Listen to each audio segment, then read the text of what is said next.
You've probably seen that map before, or at least something like it.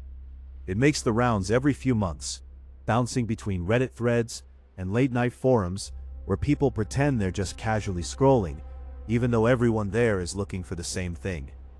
It's always presented the same way, too. Two images side by side. On the left, a map of missing persons cases across the United States. On the right, a geological map showing cave systems, sinkholes, and underground networks. At first glance, it feels like a coincidence stretched a little too far. But then you look closer. The clusters line up. Not perfectly, not in a way that would convince a scientist or anything official, but in a way that scratches at something deeper. Enough to make you pause. Enough to make you uncomfortable. Most people scroll past after that. They might leave a comment, something like weird or that's creepy, and then move on to something lighter. I used to do the same thing. It was just another internet curiosity, something to think about for a minute and then forget. But this time was different, mostly because I recognized one of the clusters. It wasn't just vaguely familiar, it was exact. The shape, the density, the placement. It sat right over a region I knew better than I knew most places in the world. A stretch of rural Kentucky where I'd grown up, where I still lived, where the roads curled through the hills like they were trying to hide from something. When I zoomed in, the label came into focus. Blackwood Sinkholes. It's not a name you'll find in travel guides or on roadside attractions. There are no signs pointing you there, no guided tours, no safety rails. It's just a patch of land locals avoid without really talking about why. As a kid, I'd heard stories, the kind adults tell halfway as jokes and halfway as warnings. Don't wander too far into those woods. Don't go poking around holes in the ground. People get hurt out there. Back then, I assumed it was just about kids falling and breaking a leg, or getting lost overnight. Normal dangers. But seeing that map, seeing those red dots stacked over that exact place, it reframed everything. Suddenly, those warnings didn't feel casual anymore. They felt intentional. I stared at the screen longer than I should have, tracing the overlaps with my finger, like I was trying to convince myself it wasn't real. But the more I looked, the harder it was to dismiss. Eventually, I did what anyone does when something unsettles them just enough. I sent it to someone else. Jess replied almost immediately. She didn't need context. I didn't even include a message, just the image. A few seconds later, my phone buzzed. "That's near you, isn't it?" I told her it was closer than near. It was practically in my backyard. Jess has always been the kind of person who leans toward things like this, instead of away from them. Where I hesitate, she commits. Where I overthink, she acts. It's part of why we work, I guess. Or why we haven't driven each other completely insane yet. She called me instead of texting. I could hear the excitement in her voice before she even said anything. "We should check it out." I laughed because that's what you do when someone suggests something that sits right on the edge of stupid and compelling. "Check it out how?" I asked. "Like a field trip? You want to go hiking into a place people might be disappearing from?" She didn't hesitate. Yes. There was no irony in it. No second guessing. Just a simple, direct answer. That should have been my cue to shut it down. To make a joke, change the subject, let the idea fade like everything else online. But instead, I found myself opening the map again, zooming in further, studying the terrain like it was something I could solve if I just looked long enough. "It's not even a proper cave system," I said, more to myself than to her. "It's a series of sinkholes and shallow caverns. Nothing like Mammoth Cave. No one's getting lost in some massive underground labyrinth." Then she said, "So what you're saying is, if something's happening there, it's not because people wandered too deep." That was the moment the idea stopped feeling like a joke. Because she was right. If the map meant anything at all, then the usual explanations didn't fit. People weren't getting lost. They were going missing. And those are two very different things. I leaned back in my chair, staring at the ceiling like the answer might be written there. "We go out there," I said slowly. "We're not proving anything. At best, we confirm it's just a coincidence. At worst," I didn't finish the sentence. I didn't need to. Jess did it for me. At worst, we find out it's not. There was a pause, the kind that stretches just long enough to feel heavy. Then she laughed, light and dismissive, like she'd just broken the tension on purpose. "Come on," she said.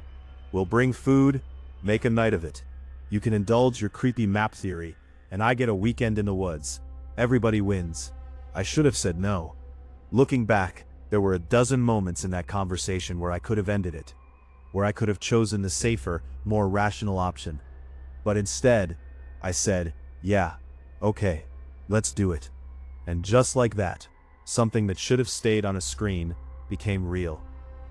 We left early enough on Friday that the sun was still high, the kind of bright, indifferent daylight that makes bad decisions feel harmless. Jess showed up in her usual way, already dressed like she'd stepped out of a hiking catalog, boots laced, hair tied back, energy dialed up to a level I've never been able to match. I, on the other hand, had a duffel bag, a half-charged phone, and the vague sense that I was agreeing to something I didn't fully understand. The Jeep was already packed when I stepped outside. She'd thought of everything: tent, sleeping bags, portable grill, cooler packed tight with ice, marinated ribs sealed in plastic, even a small first aid kit wedged between the seats, like an afterthought she hoped we wouldn't need. "You bring the map?" she asked. I held up my phone. "Got it saved offline." She grinned. "Then what are we waiting for?" The drive took us away from anything that felt familiar. Roads narrowed, pavement gave way to gravel, and eventually even the gravel thinned out into uneven dirt that kicked up dust behind us. We passed maybe 2 other vehicles in the last hour, both heading the opposite direction, both driven by people who didn't look at us as they went by. That should have meant something. At the time, it just felt like part of the experience. The last stretch wasn't drivable, so we parked near an old logging trail that looked like it hadn't seen use in years. The air felt different the moment we stepped out. Cleaner, sure, but also quieter in a way that didn't sit right. Not silent, just restrained, like the forest was keeping its distance. Jess didn't seem to notice, or if she did, it didn't bother her. She swung her pack over her shoulders and started down the trail without waiting for me. I followed, adjusting my grip on my bag, already feeling the weight of it digging into my shoulder. "You okay back there?" she called over her shoulder. "Yeah," I said, "just thinking about how much I'm going to regret this." She laughed. "You say that about everything." The trail faded faster than I expected. What started as a clear path dissolved into uneven ground, roots pushing up through the soil like they were trying to trip us. The trees grew thicker the farther we went, their branches tangling overhead until the sunlight had to fight its way through in thin, uneven beams. It wasn't dark, not really, but it felt dimmer than it should have for the time of day. I checked my phone more than once, making sure we were still heading in the right direction. The signal had dropped out miles ago, but the map was still there, that cluster of red dots sitting over the same patch of land we were walking toward. After about 3 miles, the terrain shifted. The ground became rockier, the soil thinning out to reveal pale limestone beneath. That's when I started noticing the depressions. At first, they were shallow, easy to step around. Then, they got deeper, wider, their edges crumbling inward like something had hollowed them out from below. "Sinkholes," Jess said, more to herself than to me. There was a note of excitement in her voice, like she'd just found exactly what she was hoping for. "We're close." The main opening wasn't hidden so much as it was overlooked. A wide horizontal cut in the rock face, stretching across the base of a low ridge. If you weren't looking for it, you might pass right by. But once you saw it, it was impossible to ignore. It looked wrong. Not unnatural exactly, but out of place, like a wound that hadn't healed properly. A steady stream of cold air poured out of it, carrying a smell that hit the back of my throat and lingered there. Damp stone, something metallic underneath, like old pennies or blood left too long in the open air. Jess stepped closer without hesitation, peering into the darkness like she expected it to peer back. "That's it," she said softly. I stayed where I was for a second longer, taking it in. The map, the stories, the warnings I'd half forgotten from when I was a kid. They all seemed to converge on that single point in front of us. "We're not going in there," I said. It came out more firmly than I felt. Jess glanced back at me, one eyebrow raised. "Relax. We're setting up camp, not spelunking." She dropped her pack about 50 yards from the entrance, far enough that the cold draft softened, but close enough that the cave was always in view. I followed suit, grateful for the excuse to put the weight down. Setting up camp gave us something normal to focus on. Stakes in the ground, tent pulled tight, gear unpacked and arranged with a kind of casual efficiency that made the whole situation feel almost routine. Jess handled the grill, while I gathered what dry wood I could find nearby, building a small fire more for comfort than necessity.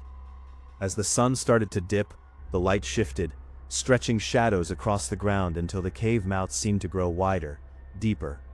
We settled into a rhythm, the crackle of the fire, the sizzle of meat hitting the grill, the low murmur of conversation that drifted between topics without ever settling on anything too serious.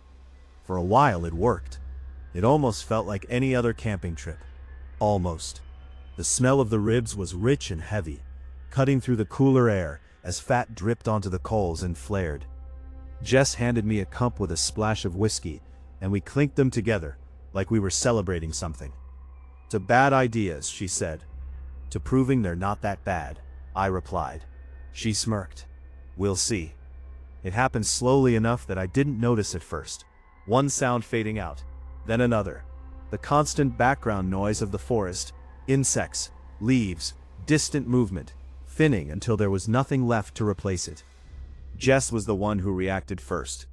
Her hand landed lightly on my arm, her grip tightening just enough to get my attention.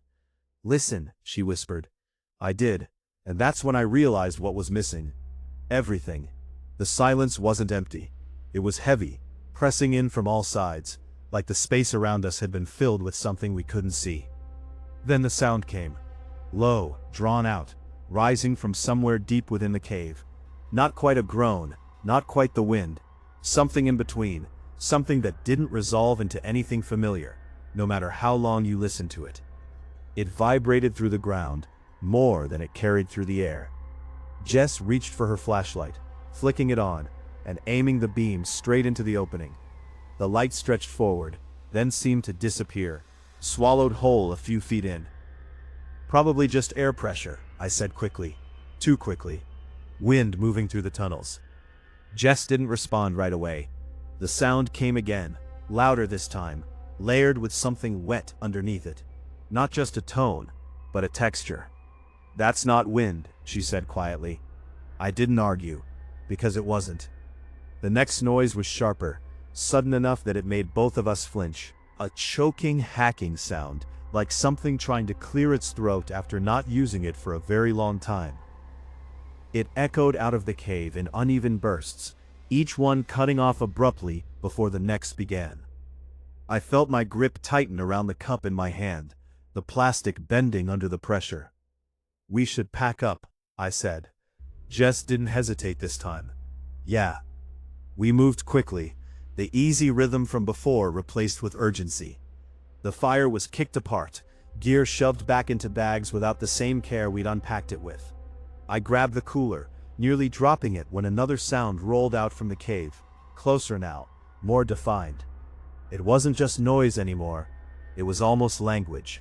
Not words I could understand, not anything I could translate, but structured in a way that felt intentional. Like something was trying to form them and just couldn't quite get there. Jess froze for half a second, her eyes fixed on the darkness. "Did you hear?" "Don't," I cut her off. "Just move." The smell hit us next, cutting through the lingering smoke of the fire. It was stronger now, heavier, layered with something sour beneath the metallic edge.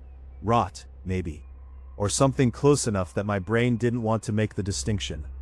We didn't look back as we started toward the trees. Not at first. But the sound followed us, stretching out into the night behind us, changing as it came.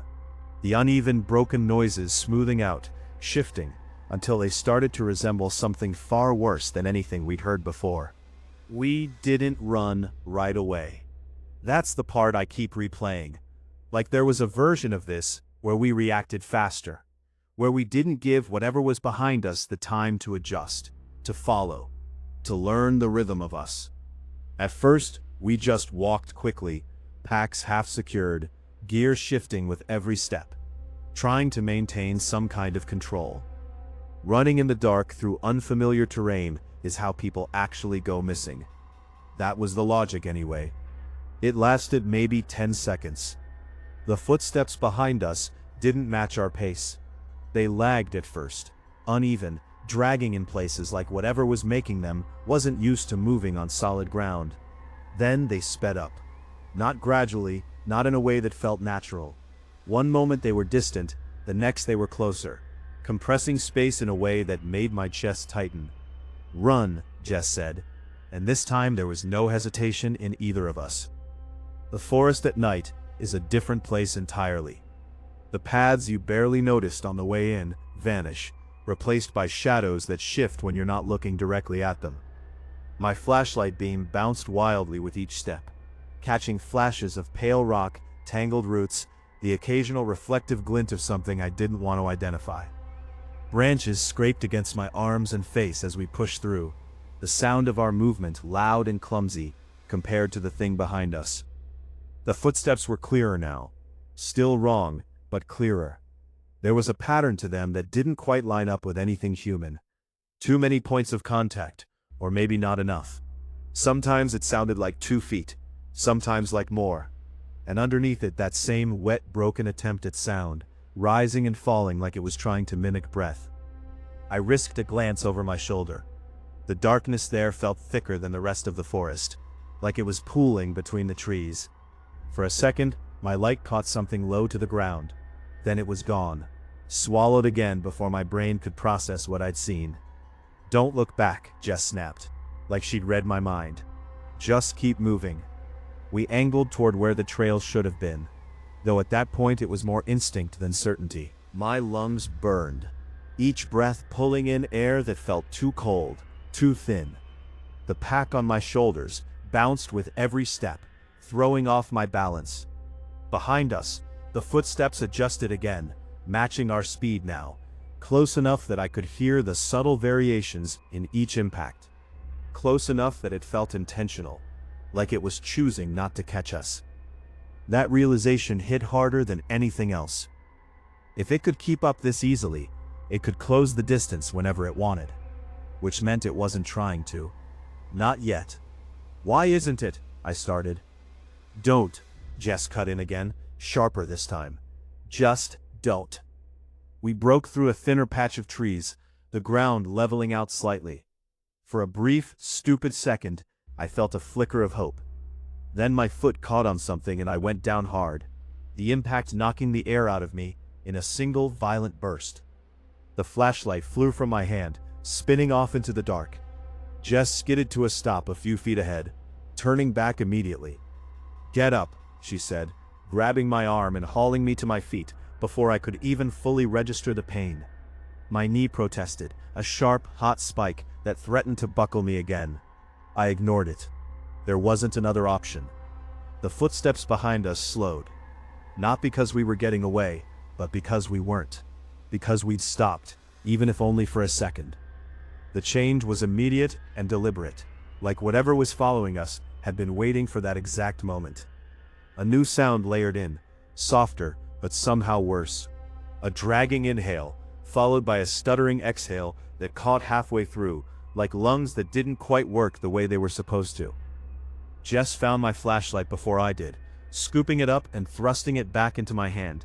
"Move," she said, her voice lower now, controlled in a way that told me she was pushing down panic as hard as she could. We moved, faster than before, fueled by something that burned past exhaustion and into something sharper, more desperate. The terrain shifted again, the limestone giving way to packed dirt. I recognized it a second before I saw it. The trail, faint, overgrown, but there. "This way," I said, veering slightly to the left. Jess didn't question it.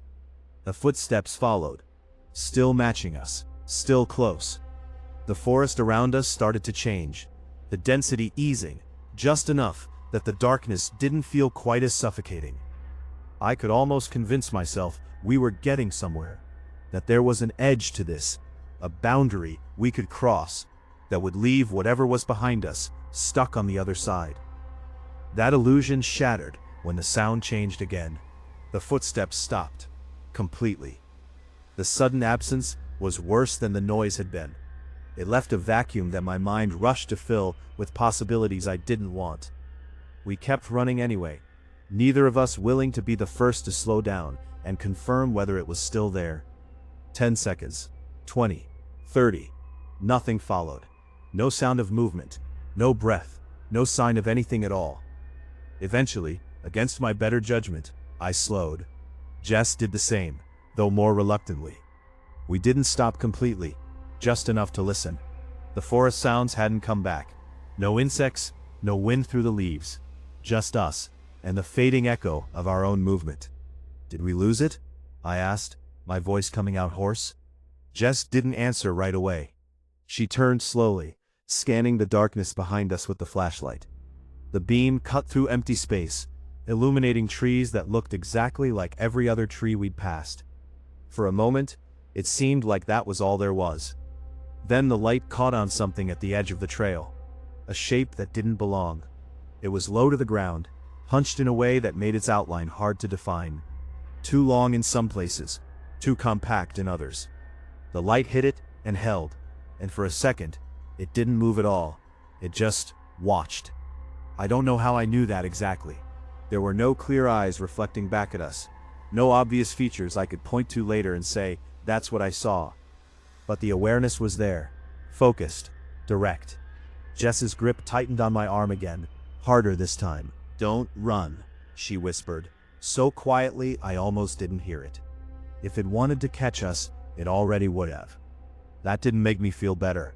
It made it worse, because she was right. The thing at the edge of the light shifted slightly, and the movement was wrong in the same way the footsteps had been. Not fluid, not coordinated, like it was working through the idea of motion rather than actually understanding it. The sound came again, softer now, less like a noise forced out, and more like something being shaped. It rose and fell, broke apart, came back together. And this time, buried underneath the distortion, there was something unmistakable. A word. Not clear, not perfect, but close enough that my brain filled in the gaps before I could stop it. My name. Jess heard it too. I felt it in the way her hand tightened, the way her breath hitched just slightly before she forced it steady again. That's not, she started, then stopped, because there wasn't a version of that sentence that ended in something good. The thing took a step forward, into the edge of the light. Just enough that the darkness peeled back a fraction. What it revealed didn't make sense all at once. It came in pieces, details my brain tried to assemble into something familiar, and failed. Limbs that bent at angles that didn't match the way they should. A surface that looked less like skin, and more like something stretched too thin over whatever was underneath. And the movement, constant subtle adjustments, like it couldn't hold a single shape for long. The sound came again, more confident this time, closer to speech, closer to right. My name, almost, then Jess's. That was the moment something in me snapped into a kind of clarity that cut through the fear. It's copying, I said, the words coming out before I could second-guess them. It heard us. It's trying to. The thing tilted, the motion sharp and sudden, like it had locked onto the sound of my voice. And then it smiled, or at least something on it arranged itself in a way that resembled one.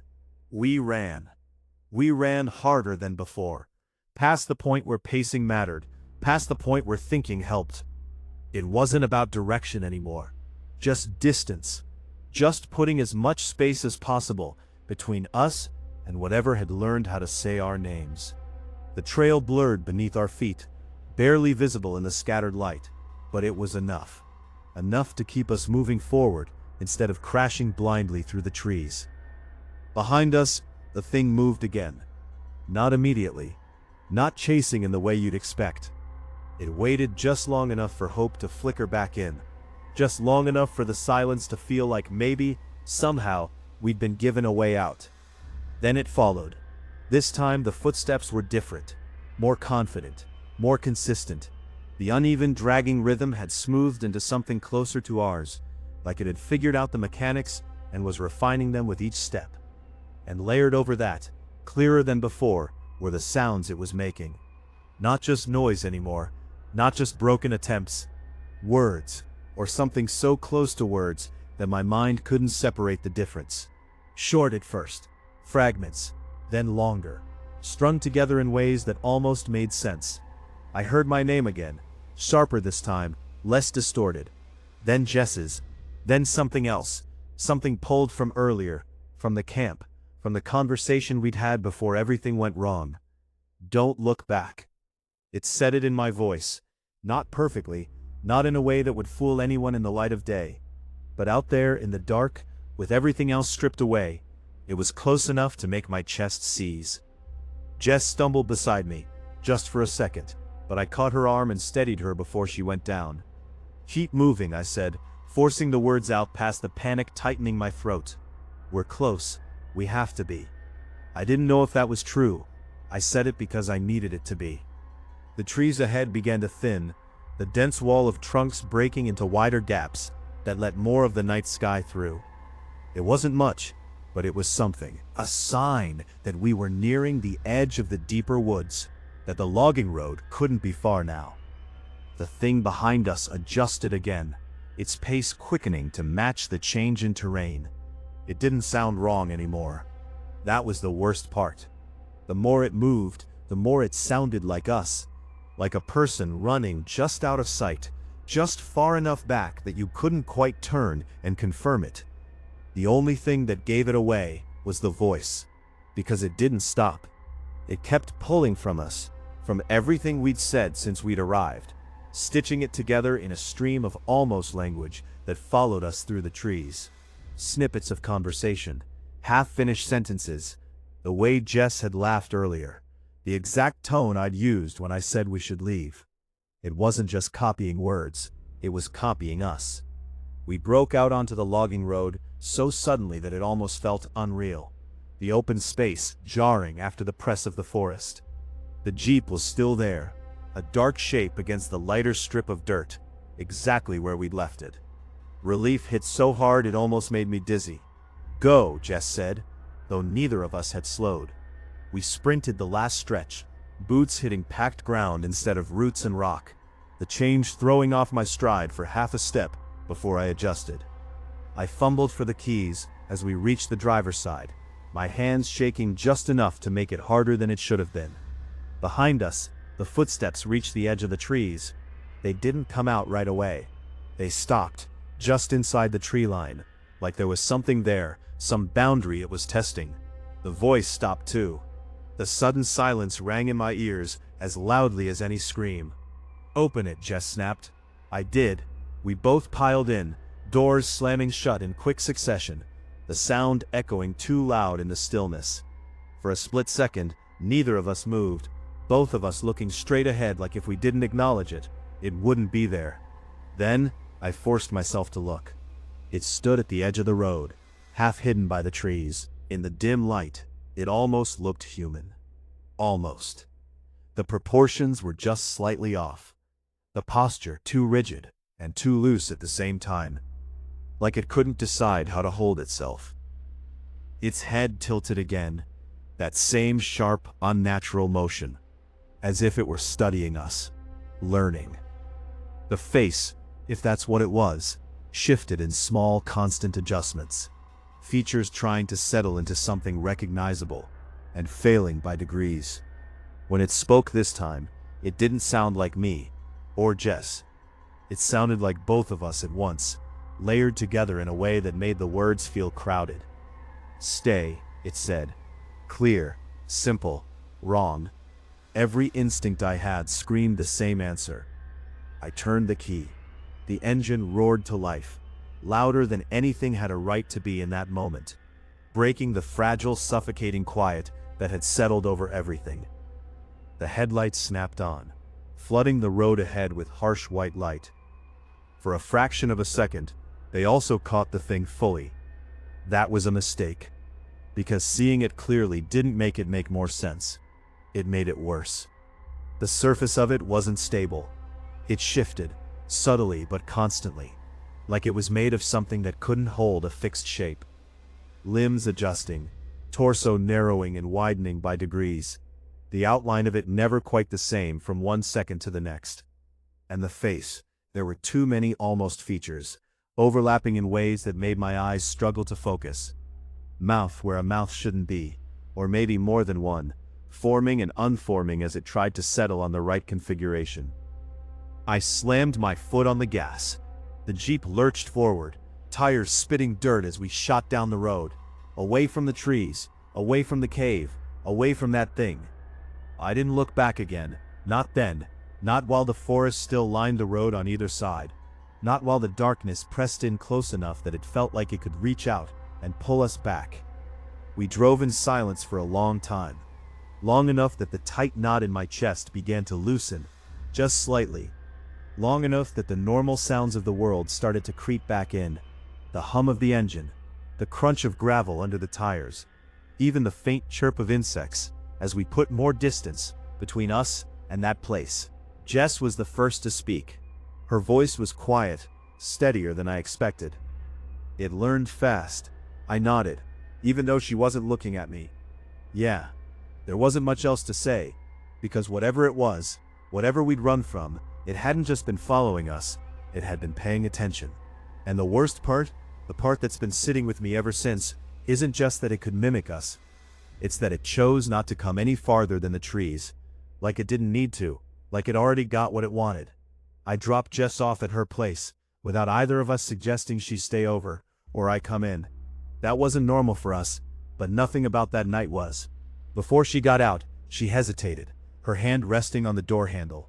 If it was just copying, she said slowly, then why did it tell us to stay? I didn't have an answer for that. I still don't. I watched her go inside, waited until the door shut behind her, then drove home on roads that felt too empty, too quiet, like the world had shifted just slightly out of alignment.